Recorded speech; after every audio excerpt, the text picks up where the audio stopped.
justliberty.org. It's good for you and it's good for me. Justliberty.org. Justliberty.org. Hi, this is Amanda Marzullo, and welcome to the Reasonably Suspicious podcast.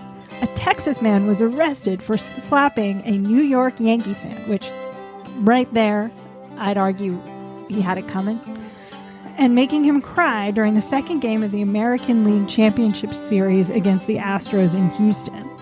Scott, was this bad sportsmanship? I suppose. On the other hand, I'd point out that making Yankees fans cry is something I now have in common with the Astros' Jose Altuve. and really, if you're going to arrest somebody for pimp slapping New York Yankees, they probably need to put handcuffs on half the Houston Astros pitching staff at this point. And so I feel like I'm in good company at the very least. Yeah, I mean, I think the arresting officers would say that it's not for making him cry, because, hell, it's the Yankees fans. But it's the slapping. That's right. Well, and the funny part about this, I took credit for it, but in reality, the person who really did the slapping turned out to be a former Montgomery County Justice of the Peace. So I really loved that part of the story. That was really something. Yeah, don't get arrested in Montgomery counties, folks. It's not good. Hello, boys and girls, and welcome to the October 2019 edition of Just Liberty's Reasonably Suspicious podcast, covering Texas criminal justice, politics, and policy. I'm here today with our good friend Mandy Marzullo, who's Executive Director of the Texas Defender Service. How are you doing today, Mandy? Great. How are you doing, Scott? Better now that the Astros are in the World Series. Go Stros. We have a fine show coming up for you today, folks. An innocent woman is killed by police in Fort Worth. Texas may execute an innocent man, and we delve into the radical drop in misdemeanor arrests in Texas and across the country. Mandy, what are you looking forward to discussing in the podcast today? I wouldn't say looking forward to it because it's sort of a sad topic, but I am excited about talking about the Rodney Reed case because it's fascinating and I think it's an important topic to cover. I'm looking forward to it too. Bryce Benjet, our guest today, is a really smart guy, and I'm looking forward to hear what he has to say. First up, though, in our top story, Fort Worth police officer Aaron Dean shot and killed a black 28-year-old woman named Atatiana Jefferson after responding to a neighbor's 311 call for a welfare check. The neighbor noticed Jefferson's front door was open and her lights were on late at night, but it turned out she was up playing video games with her young nephew. Officer Dean, who has since resigned before he could be interrogated about the incident, decided to sneak around to the back of the house rather than going to the front door to announce himself. He saw Jefferson's silhouette in the window and shot her 3 seconds later. Black community leaders in Fort Worth say this isn't an isolated incident, citing a history of police shootings and unnecessary use of force against black people.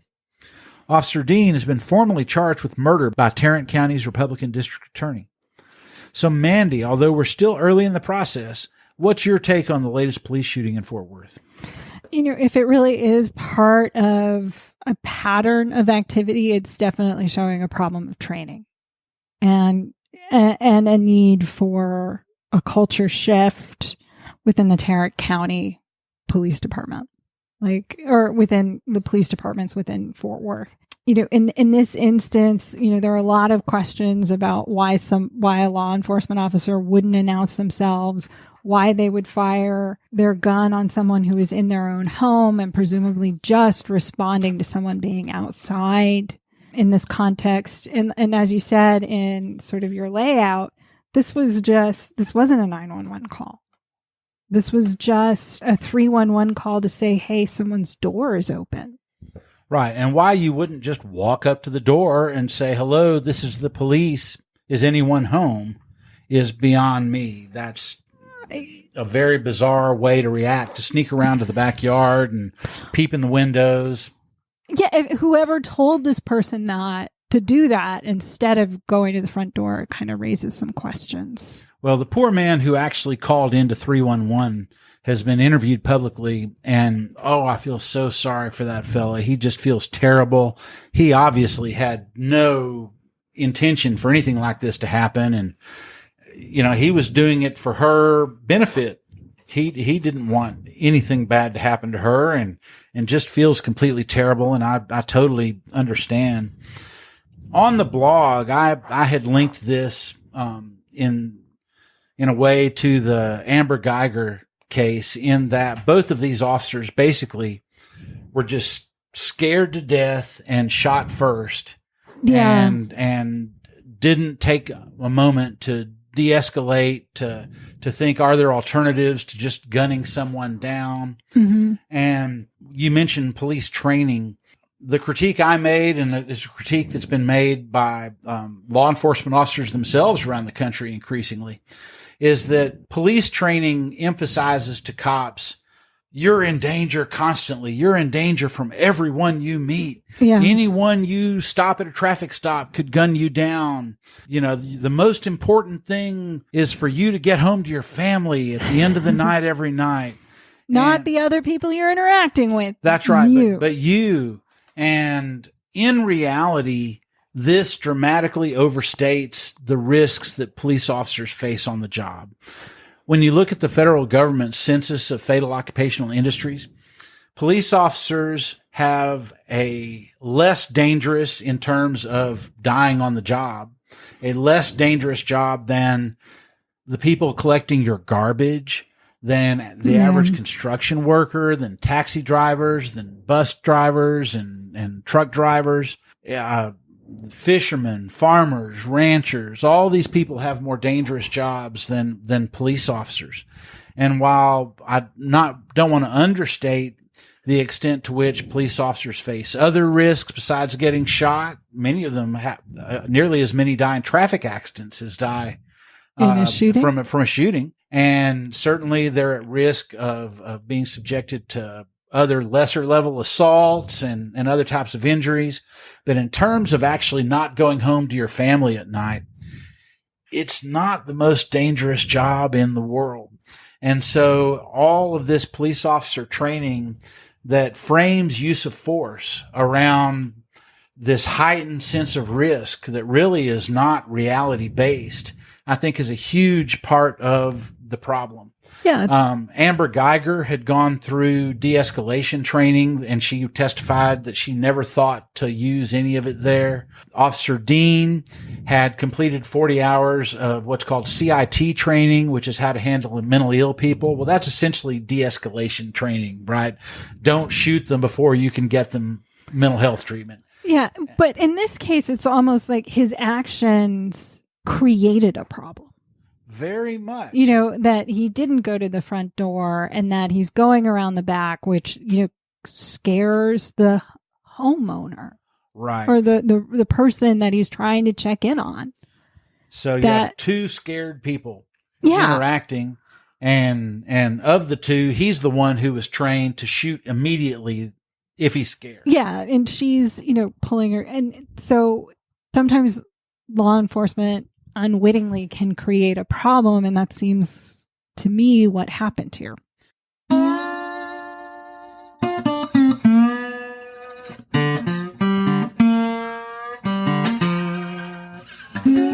Next up, the ACLU issued a state-by-state blueprint for reducing incarceration levels by 50% by 2025. But Scott, although you worked for the ACLU in a past life, you didn't find their recommendations convincing. Where did they fall short?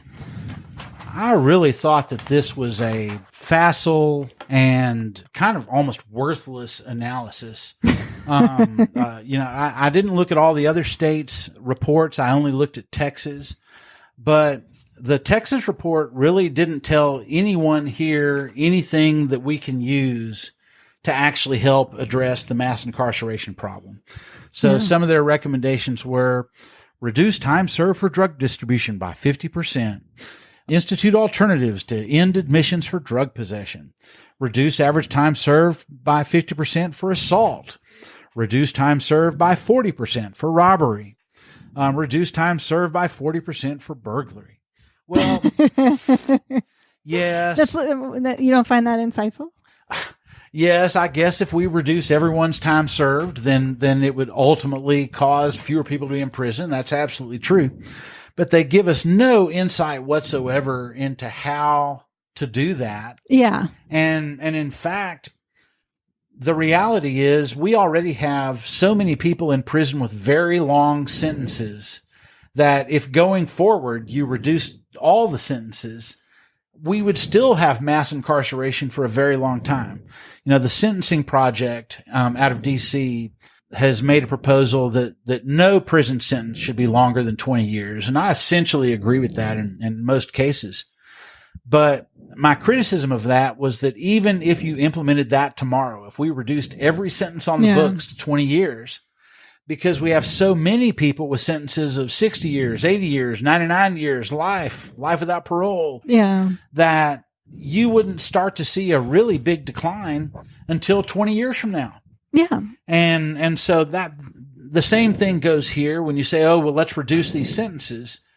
Well, that doesn't address all the people already in prison who have super long sentences. The only way to actually do that is to increase parole rates, which is really absent in this analysis. Yeah, there's no focus, no discussion of process and procedure at all, which is surprising because those are the ways to affect a large proportion of the cases that are out there in a way that isn't discussing conduct, because that's what makes the sentencing issue so hard. Right. Well, and they give us just no specifics at all. So when they say, we should eliminate, prison admissions for drug sentences, for example. Well, there is a way to do that, and that would be to reduce the drug possession penalties to a Class A misdemeanor. I suppose you could just legalize everything, but assuming that's not on the table, you could reduce penalties to a Class A misdemeanor so that if they're sentenced, it's to county jail and not to prison. But they don't even get to that level of specificity. It's just they just look at the category and say, oh, fewer people should be in for that. Fewer people should be in for this. Fewer people should be in for robbery. Well, you're not really giving us any recommendation to work from. And I don't think anyone could look at this report in Texas and think, oh, now I know how to reduce mass incarceration. Yeah, no, it was a missed opportunity. I looked at a few other states, and the reports that I saw were essentially the same format as Texas with just different information dropped in. So they just looked at every state and identified the offenses for which the broadest number of people are incarcerated and said, cut that. Right. And in truth, I believe it is absolutely possible to reduce incarceration levels in Texas by 50%. I completely believe it. More than 60% of everyone in Texas prison today is already parole eligible. They are eligible to be released right now. We have, 16% or so of people are in there for drug crimes, most of them for possession. We could reduce that to a Class A misdemeanor and knock a big chunk out, and also reduce the probation rolls significantly as well. So I believe absolutely that there are ways to get there, to get to a 50% reduction, but it's not going to be by saying, oh, we reduce the time served for assault by X amount. There's not even any way to do that within Texas sentencing structure. So we don't really have very many mandatory minimums the way other states do. So a first-degree felony, if you commit murder, you're still parole eligible. The sentence is 5 to 99, and the jury just picks a number in between those levels. Well, what is the mechanism then for reducing time served for that? There's no way you can just say, oh, we're going to take robbery and reduce time served for that. No, the range is so huge. Yeah, that even if you were to ratchet down the range and cut it by 50%, you're probably not even getting to 50% of those cases. That's right. So it really did not make sense. I found this very simplistic and disappointing, and I'm not sure, other than just like fulfilling the deliverable on a grant they got or something, what it is they thought they were accomplishing by putting this out.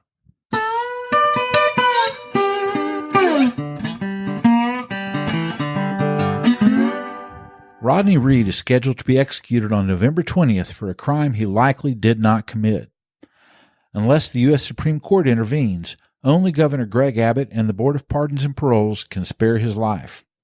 Mandy and I sat down with Reed's attorneys, Bryce Benjet of the Innocence Project and Quinncy McNeal, who works at a civil litigation firm, Mayer Brown in Houston. Here's how they describe the evidence against Reed in light of corrected forensic testimony and new witnesses corroborating Reed's version of events. These comments are excerpted from a longer conversation. I'll publish our full interview separately on Grits in just a few days.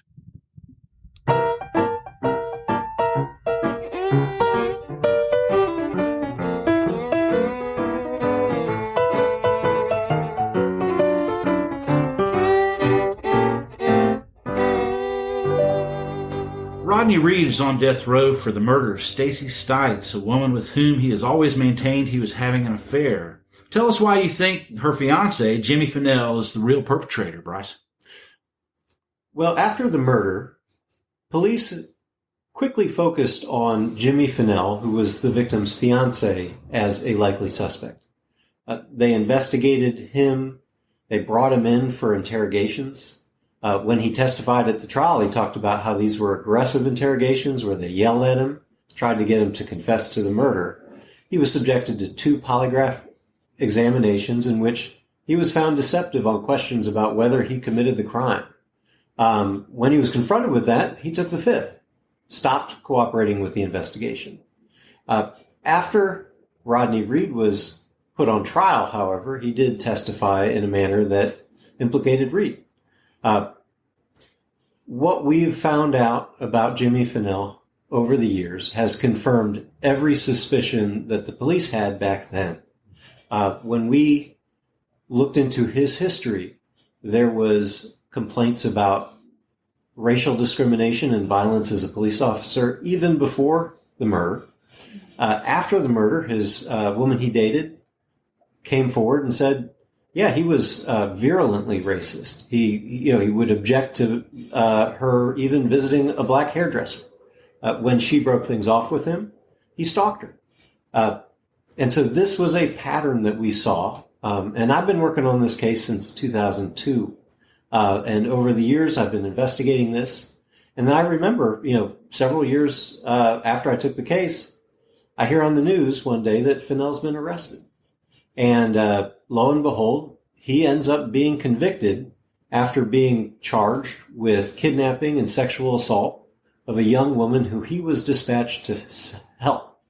So here we have, 2006, he's alleged to have committed this sexual assault and rape, pleads guilty, ends up serving 10 years in prison for this crime. And when the Texas DPS investigates him, they found that this was a pattern. There were other corroborated allegations of sexual assault, other misconduct going back for years. So this is somebody where he's initially suspected of the murder. They drop it because of Reed's DNA. But lo and behold, we find out that this is part of a long-standing pattern of misconduct.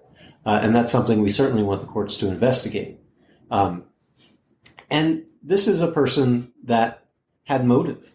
As part of our investigation, we've revealed, and this was Mr. Reed's defense the entire time, he has always said that he was having a relationship with Stacy Stites.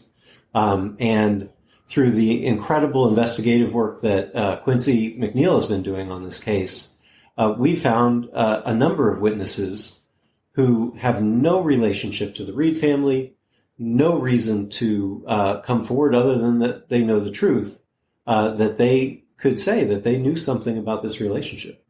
Good for you, Quinncy. Tell us about those new witnesses. Tell us about the new evidence that you've uncovered. Sure, Scott, I'm happy to. First of all, Scott, thank you, and thank you, Mandy, also for shining a light on this important case. We have heard from witnesses, and they have said some things that we find compelling. And I just want to share with you some of those things. We have heard from, for example, within the last 3 or 4 weeks, in fact, since the execution date has been established, we've heard from 3 witnesses. And I'll mention, we've heard from more than that, but there are 3 in particular I want to talk about in this podcast. First of all, we've heard from a former partner of Jimmy Finnell's with the Bastrop County Sheriff's Office, a partner with whom he worked and was close to. That partner has shared with us that in the weeks before Stacy was murdered, Jimmy Finnell told this partner that Jimmy Finnell thought that Stacy was sleeping with a black man. And that's to put it charitably, because he used a racial epithet according to the memory of this partner. We think that is chilling. We think those sorts of words are provide compelling evidence of motive for Mr. Fennell to have committed this crime. We've also heard from a sheriff deputy at a neighboring county. And this sheriff deputy talked to us about he came forward to say that he witnessed at the funeral of Stacy Stites' funeral, he witnessed Jimmy Fennell walk to the casket of Stacy Stites and say something along the lines of, "You got what you deserve," staring down at her dead body. Those words we think are compelling and chilling. We've also heard from a salesperson, an insurance salesperson. All three of these, again, since the execution date has been set, people coming forward. This salesperson tells us that she witnessed Jimmy Fennell threaten Stacy in her presence in November of 1995. To flesh this out a little bit, the sales lady was speaking with Stacy Stites and Jimmy Fennell as well. And she was offering insurance to Stacy Stites, offering to sell insurance to Stacy Stites. And Stacy made a comment along these lines, I'm pretty young, I don't need any insurance. And Jimmy Fennell then sort of corrected her in a very abrupt way, an aggressive way, according to this sales lady, and said, "You'll need insurance. We will," she says something to the effect of, if you cheat on me, I will kill you, and no one will know that I did it. And so here again, these are witnesses who've come forward with testimony, eyewitness accounts that we find to be compelling and worthy of the court's attention. And isn't it the case that a couple of her co-workers, she worked at the HEB there, a couple of her co-workers have also given some corroboration that they were having an affair? Scott, that's exactly right. And I think that's important because these are people who have no association with Reed. These are people who knew Stacy Stites, and they have come forward and said that. For example, there are two who worked with her at HEB, and these two individuals at HEB have said they were aware of a relationship. Specifically, one woman says that Stacy Stites spoke to her in a break room and talked to her. Stacy Stites talked to her about the relationship that she had with a black man named Rodney. And a second witness, a second HEB employee who knew Stacy Stites has come forward and said that he physically saw Stacy Stites and Rodney Reed together and knew of that. And then we've also heard from a cousin of Stacy Stites who's come forward and said that he physically saw Stacy Stites and Rodney Reed together. So, at the trial, that was what was said was that there wasn't a relationship. And now what we see is compelling evidence that, in fact, all along, Rodney Reed's statements about there being a relationship were true. That's what the evidence shares. Excellent. And then, in addition to, the evidence of the affair and motive that Jimmy Fennell may have had, isn't there also new forensic evidence that places him with her at the time of death? Yeah, so the state's case in this matter rested on two pillars. They had the accusation that Stacy Stites and Rodney Reed were strangers, and that there was no relationship, and therefore, also in light of some what we now know as faulty forensic evidence, that the presence of Rodney Reed's DNA on vaginal swabs taken from the body was from a sexual assault that took place contemporaneous with the murder. And that's what the jury heard. And so where Rodney Reed is saying at the trial that I was having this affair with Stacy Stites, the jury that heard the state's forensic evidence couldn't credit that because they were told, without contradiction, that he sexually assaulted Stacy Stites contemporaneous with the murder. Now that we've investigated this case for years, we know that none of that is true. We've talked to Roberto Bayardo, who was the Travis County medical examiner, who conducted the autopsy, testified at trial. He has recanted his opinions. He now says the fact that he just saw a small amount of semen on the sample showed that this was consensual sex that took place around a day before the murder. We've presented this to the agencies that employed the experts that testified for the state, the two others, and they have recanted the same type of testimony that said that the semen that they found was fresh. Now they say, well, that actually could be around for up to 3 days. And so everything that the jury heard to convict has been recanted. And in replacement for that, we have actually presented this case to 3 of the most qualified, experienced forensic pathologists in the country: Michael Baden, Werner Spitz, Leroy Riddick. And each of these 3 forensic pathologists have said that it is impossible for Rodney Reed to have murdered Stacy in the 2-hour window that the state presented to the jury. And in fact, that the time of death was consistent with a time before midnight when Jimmy Finnell testified at the trial. He was at home alone with Stacy. And this is very important because the condition of the body actually shows that she was dead for a period of 4 to 6 hours before she was even left at the scene where she was found, which makes it impossible for her to have been on her way to work and then been abducted and murdered. And wasn't she found in Finnell's pickup truck? Is that correct? Well, she was transported in Finnell's pickup truck, and we know she was dead in the truck because there's some decompositional fluid found there, which again takes hours to develop. So the state's theory was that she leaves her house at around 3 a.m. in the morning. Her truck is found with this material at 5:23 a.m. So that's a 2-hour window roughly. And again, where it takes more time than that for this purge to develop in the truck, we know she was dead long before the state alleged.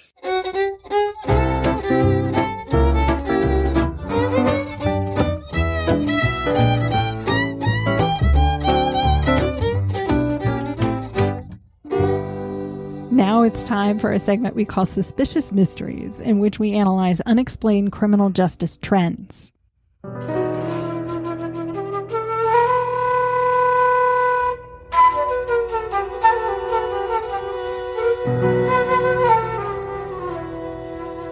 Last week, the Wall Street Journal ran a story describing a decline in misdemeanor arrests and prosecutions over the last decade, a trend for which experts can cite no solid explanation. In Texas, all types of misdemeanors declined by 1/3 over the last 10 years, while Class C misdemeanor traffic tickets declined by 40% and non-traffic Class Cs declined by 48%, all during a period when the state population boomed. So, Scott, what do you think is going on here? I find this fascinating because not only do we not understand why misdemeanor arrests declined over the last decade, misdemeanor crime, by all measures, has been declining for much longer than that. Mm-hmm. And we don't know why arrests continued to go up for 20 years before they began going down. To add on to that, to my knowledge, there's around 22 different significant theories of why crime is declining in the first place. And no one really even understands what the causes of crime decline are. So we don't know why crime has declined for the last 30 years. We don't know why arrests continued to go up, even though crime is going down. Mm-hmm. And we don't know why now, based on this Wall Street Journal story, we don't know why arrests have started to go down finally after crime was on its way down for so long. So this story really drove home to me how little anyone fundamentally understands about crime trends in America. I feel like we're flying blind in so many ways. And some of the things that the Wall Street Journal had suggested as reasons for this don't really necessarily apply to Texas. So they had suggested that reduced marijuana penalties and decriminalization or legalization in some states had caused this. Well, in Texas, we've not reduced marijuana penalties, and marijuana arrests are one of the areas that's continued to increase over this decade. And so it's definitely not that. They had suggested that the reduction in stop and frisk practices might be one of the reasons. But there again, that's something that is much more common on the East Coast. Here in Texas, policing is much more automobile based. It's cops driving around in cars and from one 911 call to the next. We don't have people walking a beat and just stopping people on the street randomly in the way you might in New York City. So that doesn't seem to apply quite as much. Yeah, but that was one of the aspects of the article that I found really interesting, because they did at one point cite some sort of official from the New York PD. And he likened broken windows theory to cancer treatment, where, he basically said, we've had like this lethal dose that has allowed us to experiment with lesser doses, fewer arrests in other contexts now that we got rid of the crime, essentially. And, I'm a broken windows theory skeptic at a minimum, but I do think that law enforcement practices have probably changed, not just in New York, but around the country, as people are aware that there were problems with CompStat and the incentives it created. Right. I asked a couple of national experts who I respect what their thoughts were. One of them had said, ironically, and this again shows we don't really know how to interpret any of this, Megan Stevenson, who's a law professor and an economist at George Mason University, suggested that one of the reasons for the misdemeanor crime decline is exactly what you said. Many, many more people are now broken windows skeptics, and broken windows policing has simply gone out of vogue. It's not something that departments are emphasizing as much. Well, that's all these low-level misdemeanor arrests. So while the guy in the Wall Street Journal had suggested, broken windows worked, and so now we can experiment with fewer arrests, her thought was, we finally realized broken windows didn't work and just stopped doing something that wasn't working. Yeah. And so I thought that that's interesting too, that, you can interpret this in both directions on broken windows, and maybe it has nothing to do with that at all. But crime continue either way. They stopped doing it. That's right. For whatever reason, and crime hasn't spiked. It's continued to decline. Professor Stevenson had a couple of other interesting thoughts. One was that increased surveillance technology has reduced the willingness to shoplift or do graffiti. Another one I've heard is that now so many consumer products are cheap and not really like that valuable anymore, that they're simply not worth stealing. and because you just replace things now when they're broken or whatever, and used items don't have that much resale value. Another interesting suggestion that Professor Stevenson gave was that gentrifying cities means poor people no longer live where rich people work. I thought that was fascinating and really rang true in a sense to me from our experience here in Austin, where we've had so much gentrification in the central city. And then we saw decriminalization of sitting and lying and homelessness here in Austin.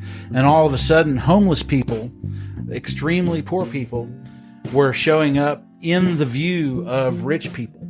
Yeah. And even though all the crime data says that there's been at most a tiny, tiny crime increase since that happened, the weeping and gnashing of teeth among sort of the middle and upper class folks here in Austin is totally out of proportion to anything that any of the data says is going on. Yeah. And so the idea that wealthier folks overreact, being in the presence of poor people, really seems to me somewhat corroborated by what we've seen here in Austin.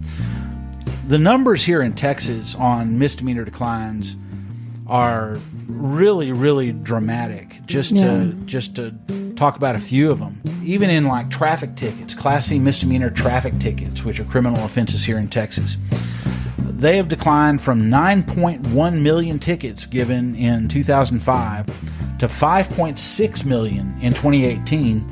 And this is a period when the population in Texas has exploded. There's a lot more people here, a lot more drivers here than there were a decade ago, but far, far fewer traffic tickets.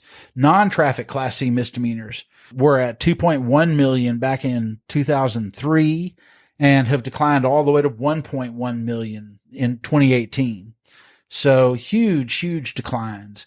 We've seen big declines in everything from state traffic laws, local non-traffic misdemeanors, non-traffic misdemeanors in the penal code. All of these have declined significantly. Another one that probably plays some role in our numbers is juvenile crime. Back in 2012, there were 314,000 juvenile cases filed in Texas. In 2018, it had dropped all the way to 115,000. So almost a 2/3 drop.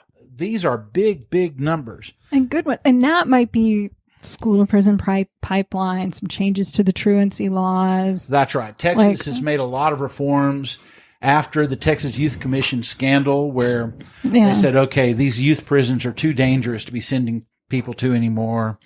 Let's really scale back the juvenile justice system. So that's in reaction to some policy changes.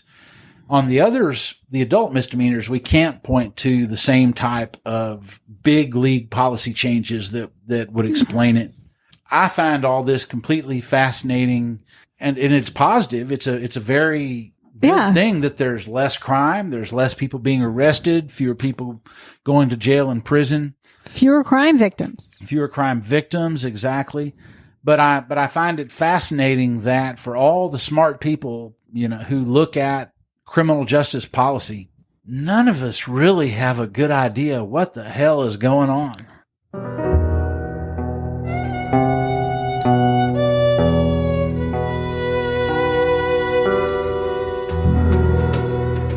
Now it's time for our rapid fire segment we call the Last Hurrah. Mandy, are you ready? I'm chomping on the bit. Let's do this. The State Commission on Judicial Conduct in August reprimanded 11 Harris County judges for wrongly jailing indigent defendants because they couldn't afford bail. But last month, the commission retracted those public reprimands without giving a reason, prompting the Houston Chronicle editorial board to say they should be, quote, embarrassed by the wrist slap given local judges. Then the paper went on to accuse them of stonewalling legislators when they tried to exercise oversight of the agency. Mandy, what changes need to happen at the commission to hold judges accountable for misconduct? Well, I think part of the problem is, the implementation of the issue. Like the fact that they issued a reprimand and then went back on it shows that there's the powers there. It's not being applied properly. Right. I think the other side to this is that reprimands shouldn't be secret. How can the public make a responsible or informed decision in a judicial election if they aren't aware of a candidate's misconduct? Like that seems to go to the heart of their job. Next up, Texas crime labs are suffering massive backlogs, according to a report from the McAllen Monitor. Drug cases in the Rio Grande Valley take more than 2 years to process, and DNA analysis takes on average more than 1,300 days, or more than 3.5 years. Scott, what are the implications for such long delays? Really, this is one of the biggest problems in the justice system in Texas, and it gets almost no attention. When you think about these drug cases, we have examples from Harris County and elsewhere where hundreds and hundreds of people are falsely accused based on a field test. Mm-hmm. And when it takes more than 2 years for the actual test to come back, anyone who can't afford an attorney and can't afford to pay for their own testing is just going to have to either sit in jail or take a plea deal. So it's causing many, many false convictions. And then on the DNA analysis, 3.5 years to come back. And these are almost all violent offenses where you're seeking the DNA evidence. It means that the victims simply aren't getting justice. You have speedy trial problems. Which could be a public safety issue. Which could be, that's right. These people may end up not being held accountable for violent offenses because it's taking this long. It's a massive problem, and it isn't just in the McAllen area, too. They were looking at their region, but this is a problem everywhere in the state, and the legislature desperately needs to address this, either by putting a lot more money into crime labs or scaling back the types of cases that we're prosecuting. I mean, the drug cases maybe just don't need to be as big a priority if we can't process them any more quickly than we do. Yeah. Okay, last one. A jury acquitted a prison guard in a murder trial in Brazoria County after the guard slammed a handcuffed inmate to the ground and killed him. The same guard had been disciplined for the same thing several months before involving the same inmate. Mandy, what message did this verdict send? That prison guards can attack inmates with impunity. The video on this case is pretty extraordinary. Like the inmate was down and on his knees and handcuffed. He was fully under the guards' control. With several guards standing around, and it's all fine, apparently. Apparently, it's sanctioned. All right, we're out of time, but we'll try and do better the next time. Until then, this is Scott Henson with Just Liberty. And I'm Amanda Marzullo with the Texas Defender Service. Goodbye, and thanks for listening. You can subscribe to the Reasonably Suspicious podcast on iTunes, Google Play, or SoundCloud, or listen to it on my blog, Grits for Breakfast. We'll be back next month with more and hopefully better news. And until then, keep fighting for criminal justice reform. It's the only way it's going to happen. A special thanks to Speaker Moody and Chairwoman Thompson for attending TDS's luncheon. It was a great event, and it was my privilege, or TDS's privilege, to honor them.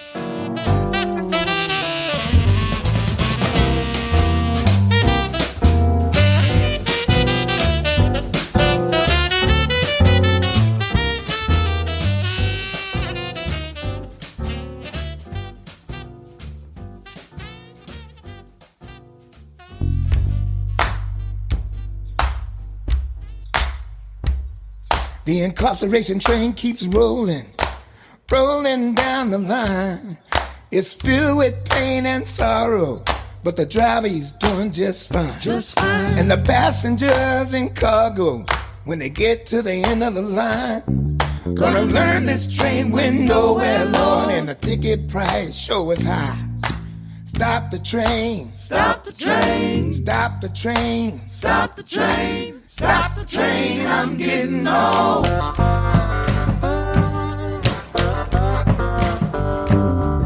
The train pulls into the station when the driver blows his horn. My baby will be there waiting, Lord, just as sure as the day you were born. And the doors of the train will open, and the platform people will flood. And a voice will ring from heaven saying your debt was paid with blood. Stop the train. Stop the train. Stop the train. Stop the train. Stop the train, I'm getting old. Stop the train. Stop the train. Stop the train. Stop the train. Stop the train, I'm getting old.